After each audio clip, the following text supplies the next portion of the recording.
Good morning, students. We are here again with the remaining part of the second chapter of history. The second chapter of history is the early medieval history of North India, and the next topic is the Pala dynasty. The Pala rulers established an extensive empire in North India, Bengal and Bihar for about 400 years. तो जो ये पाला dynasty यानी कि जो पाला घराने के उस टाइम पे रूलर हुए, तो उन्होंने जो अपना एम्पायर था वो नॉर्थ इंडिया में एस्टेब्लिश किया था, बंगाल और बिहार में, और लगभग 400 ईयर्स तक उनका वो वहाँ पे एम्पायर रहा था। Gopala was the first ruler of the dynasty. तो जो गोपाला था वो क्या था? पाला डायनेस्टी का फर्स्ट रूलर था, यानी वहाँ का जो पहला राजा था वो कौन था? Gopala. He put an end to the matsyanyaya an internal disorder in Bengal. Matsyanyaya का मतलब होता है कि वहाँ पे एक रूल था कि जैसे छोटी मछली होती है वो बड़ी मछलियों का खाना होती है, उसी प्रकार क्या था कि उसी की तरह कि जो छोटे राजा होते थे तो बड़े राजा क्या करते थे, उनको मार देते थे और फिर उनके राज्य, उनकी जो ज़मीन होती थी उसको अपने राज्य में मिला लेते थे। तो जो गोपाला रूलर बना था तो उसने ये ख़त्म कर दिया था। जो बंगाल में ये चल रहा था, जो इंटरनल डिसऑर्डर होता है, वहाँ पर आपस में जो थे वो फाइट करते रहते थे छोटे छोटे उन पे। तो he restored peace and laid down the foundation of Pala dynasty. तो उसने वहाँ पे क्या किया था? पीस होती है शांति की, वहाँ पे उन्होंने ऐसे लड़ाई झगड़ों को बंद कर दिया था और पाला डायनेस्टी की स्थापना की थी, उनका फाउंडेशन किया था। धर्मपाला द 780 to 815 AD, इस टाइम पीरियड में उसने क्या किया था? उसका शासन था, यानी इस टाइम पीरियड तक उसने राज किया था। धर्मपाला क्या था? Was the most important ruler of this dynasty. इस डायनेस्टी का सबसे इम्पोर्टेंट जो राजा था, रूलर था, वो था Dharmapala. He was a great warrior, he was successful in controlling Bengal and Bihar. वो एक ग्रेट वॉरियर था, यानी कि एक महान योद्धा था, और वो सक्सेसफुल भी हुआ था बंगाल और बिहार को कंट्रोल करने में, क्योंकि वहाँ पे ज़्यादा आपस में लड़ाई झगड़े होते थे। Dharmapala was succeeded by his son Devapala. He extended his empire up to Assam and Kalinga. तो जो धर्मपाला के बाद क्या होता, उसका बेटा देवपाला राजा बना था, और उसका जो उसने अपने एम्पायर को असम और कलिंगा एक जगह का नाम था जो आंध्र प्रदेश और उड़ीसा के हिस्सों को उस साइड थी, तो उसने इन दोनों को अपना राज्य में शामिल कर लिया। The Pala rulers were great patrons of learning and literature. तो जो पाला रूलर्स थे वो लर्निंग और लिटरेचर में ज़्यादा रुचि रखते थे। The famous Buddhist monastery at Vikramshila was founded by Dharamapala. The Mahabodhi temple at Bodh Gaya was built by Devpala, and the Nalanda University was at its peak during this Pala. तो क्या था? जो पाला के रूलर थे, पाला dynasty के, वो लिटरेचर और लर्निंग में बहुत ज़्यादा ध्यान देते थे। तो जो बुद्धिस्ट मोनेस्ट्री, जो मोनेस्ट्री होती है जहाँ पे भी ये बुद्ध लोग अपना प्रचार करने के लिए रहते हैं, विक्रमशिला नाम की है, वो धर्मपाला ने बनवाई थी। और जो महाबोधि टेम्पल था बोध गया में, वो देवपाला द्वारा बनाया गया था। और नालंदा यूनिवर्सिटी भी उस टाइम की सबसे मेन इंस्टीट्यूशन में से एक थी।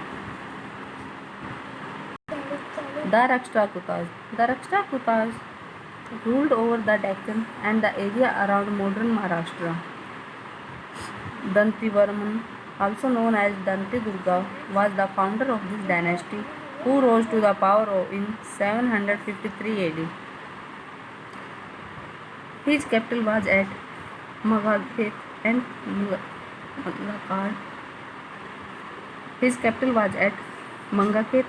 Malkhed, near modern Sholapur in Maharashtra. Some other great rulers of this dynasty were Krishna I, Govinda III, Amogh Varsha and Indira III। तो जो राष्ट्रकूटा थे वो क्या थे? उनका जो राज था वो था डेक्कन पे, और महाराष्ट्र, जो मॉडर्न महाराष्ट्र है, वहाँ पे उनका क्या था? रूल था। दंतीवरम उनका, और जिसको हम दंती दुर्गा भी कहा जाता है, वो इस डायनेस्टी का फाउंडर था, यानी कि इसी ने इस डायनेस्टी की नींव डाली थी, या फिर ये बोल लीजिए इनका क्या था? फर्स्ट रूलर था।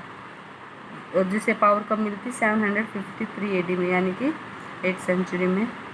हिज कैपिटल वाज एट, और उसकी जो कैपिटल थी वो थी मलखेड़ और मगाखेत, जो बाद में किसका नाम बदल क्या रख दिया था? शोलापुर, जो महाराष्ट्र में है।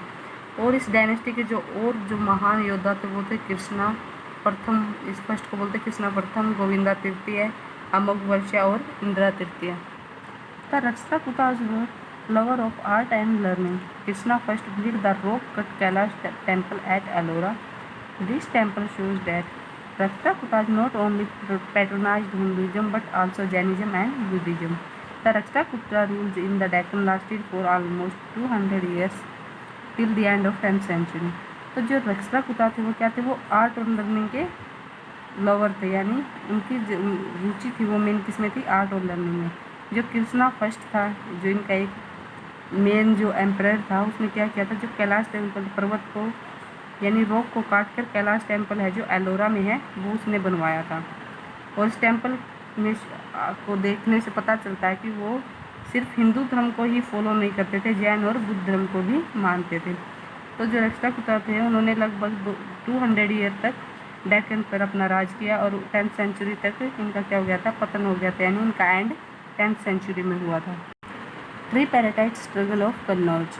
The Pratiharas, the Palas and the Rashtrakutas were constantly fighting to capture Kannauj because it was a prestigious city.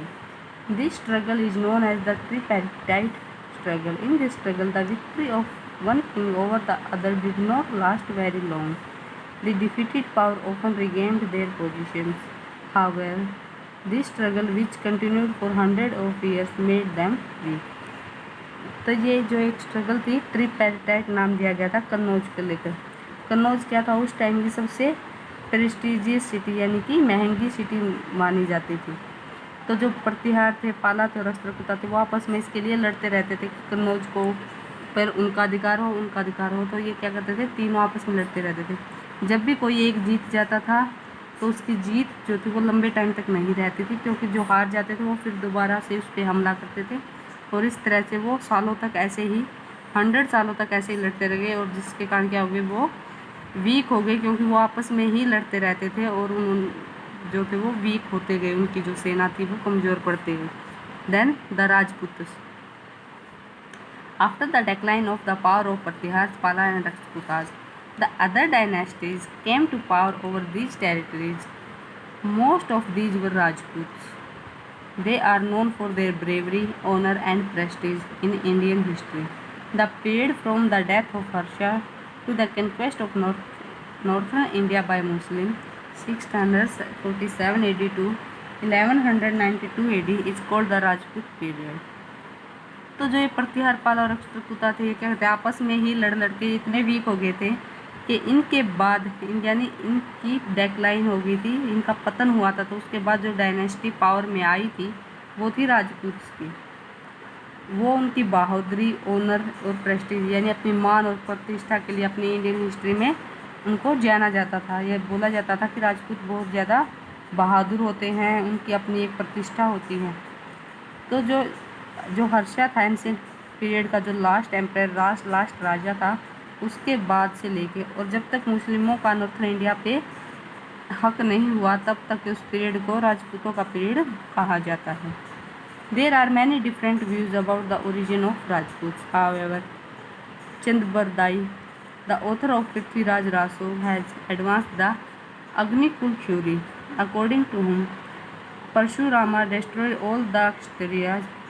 There was none to protect the Brahmanas. They performed a great yajna and 4 heroes sprang up from the Agnikund and they founded the 4 major clans, the Chauhan, the Pramars, the Pratihars and the Chalukyas. However, the historian like Dr. A.V. Smith did not believe this theory and they believed that Rajput were a mixed race. तो जो ये राजपूत थे, इनके origin के बारे में, इनके जन्म के बारे में अलग अलग व्यू हैं, यानी अलग अलग विचार रखे हैं जो हमारे हिस्ट्री वालों ने। तो उन्होंने क्या कहा है कि एक जो चांदबरदाई नाम का एक ऑथर था जिसने पृथ्वीराज रासो एक बुक लिखी थी। तो आपका एक क्वेश्चन आ सकता है कि पृथ्वीराज रासो किसने लिखी थी, चंद्रबरदाई ने। तो उसने इनको एक अग्निकुल का नाम दिया गया था, एक अग्निकुल की तो थ्योरी बनाई थी, उसने एक कहानी बनाई थी कि जब परशुराम ने ना सारे स्त्रियों को मार दिया था और उसके बाद क्या हुआ था कि ब्राह्मणों को बचाने के लिए, उनको प्रोटेक्ट करने के लिए कोई भी नहीं बचा था। तो उन्होंने एक यज्ञ किया था, पूजा की थी, जिसमें 4 हीरो निकले थे अग्निकुंड से और वो थे चौहान, परमार्स और प्रतिहार और चालुक्य। लेकिन जो हिस्टोरियन थे यानी जो हमारे इतिहासकार थे डॉक्टर ए स्मिथ, वो इस पे बिलीव नहीं करते थे। उनका माना जाता था कि राजपूत है जो एक मिक्स्ड रेस है, यानी ये कुछ प्रतिहास को, पालास को और रक्षकुतास थे, उनको मिलाकर एक नई प्रजाति, मतलब एक नया नाम उन्होंने लिया अपने आप को, और वो राजपूत है। So students, the remaining part of this chapter we will discuss in our next video. Thank you and have a nice day.